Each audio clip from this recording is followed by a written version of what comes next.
Brian the dog from Family Matters, from Family Guy. Brian the dog is LeBron James, is me. You get that? Brian the dog is LeBron James, is me.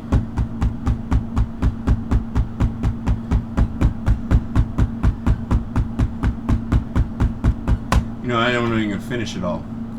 Anyways, all I have to say is,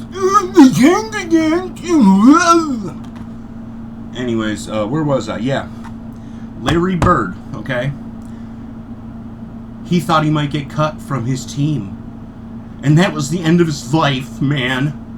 And he thought this other player was going to get cut from the team, and he thought that that guy would end his life. Oh, yeah. Yeah, okay, so now we're talking, right? So he hatched a fucking baby Grongle, and they decided that they were going to cut other people. Oh, yes, they did. They decided they were going to let each other score at basketball. They weren't going to try as hard, and then they were going to cut other people. The Bad Boys come into this in like 92, back to back. Anyways, that's a different story. All I have to say is that did happen. I can take it back to, what is his fucking face? Jim Morrison crying about not getting free heroin on the res. And he said something like, Vietnam. He's like, you didn't go to Vietnam. All you ever did was go home and get drunk. Fuck you. And because he couldn't get free blow all the time. True story. And all I have to say is that now, the Grangle, Goggle, Boogle, Zoggle, Weagle, Hoogle, Zima, Carney, Awful Google, maybe, and also Feckle Boogle and Pocky Dosey. They're all hanging out of my ass crack. I need to have my money. And, okay, so, like, look, there's this Italian kid named Sven Cavugalasa, okay? He went to the joint, and so he hasn't been getting his money. And everything Italian relies on that Mona. You don't understand, I need it. You're cutting me. They cutting me. They trying to cut me like fucking Larry Bird. Don't you understand? They cutting me. And they attacked the res. And they got absolutely fucking slaughtered. Because they brought up those fucking Boigleberries from the fucking underground over there, from Johnny Cash's Fuckboy Zone and The Wire. And they got fucking eradicated.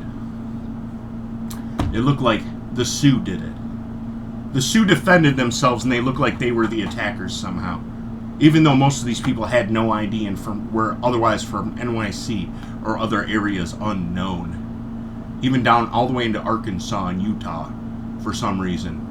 The Sioux, who all lived here, mostly, but were foreigners, mostly, defended themselves, slaughtered these motherfuckers, and somehow were the attackers. Oh, it's true.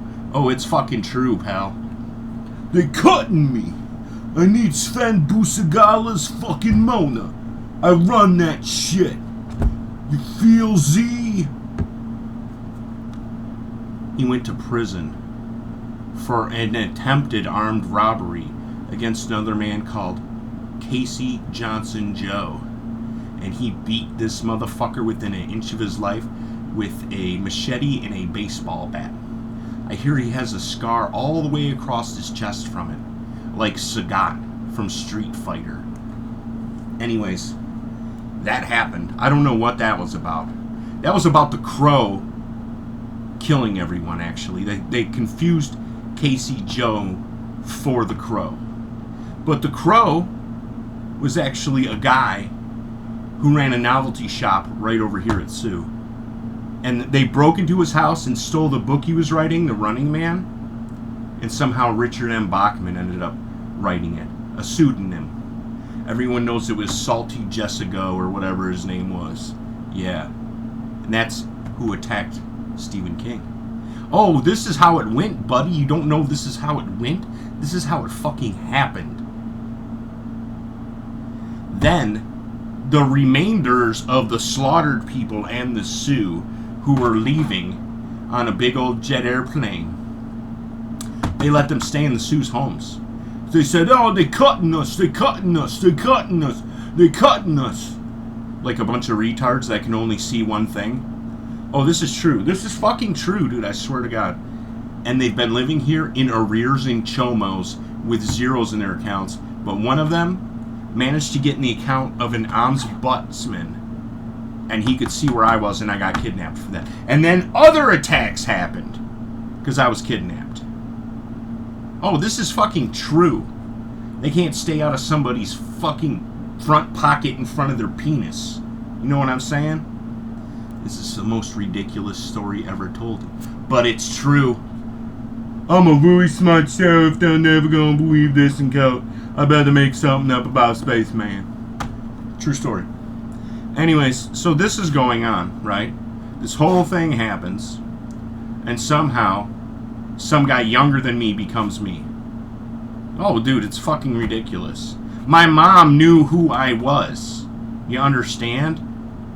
Holy fucking shit, dude. Oh my God, bro.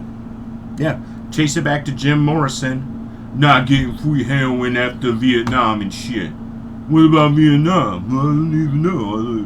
Where were you? I think you were on the beach soaking up poop. Anyways, it's a long story, man. That's most of it. I don't know. You kind of got to jam-pack it into a tube sock like a shit someone else took. You know what I'm saying? It hardly makes sense. And oh, the Crow went on a killing spree, by the way. He just absolutely slaughtered motherfuckers. Just appeared out of the blue and fucking smoked these motherfuckers. And they thought Casey Joe did it. And that I don't even know when that happened. That happened like, that was like the sidebar or something. And then that Sven went to prison, right? Oh, dude, it's ridiculous. It's the most ridiculous story of all time. It's true. I can't stay out of somebody else's Mona. I'm a fucking retarded and imbredriite. Gazonger!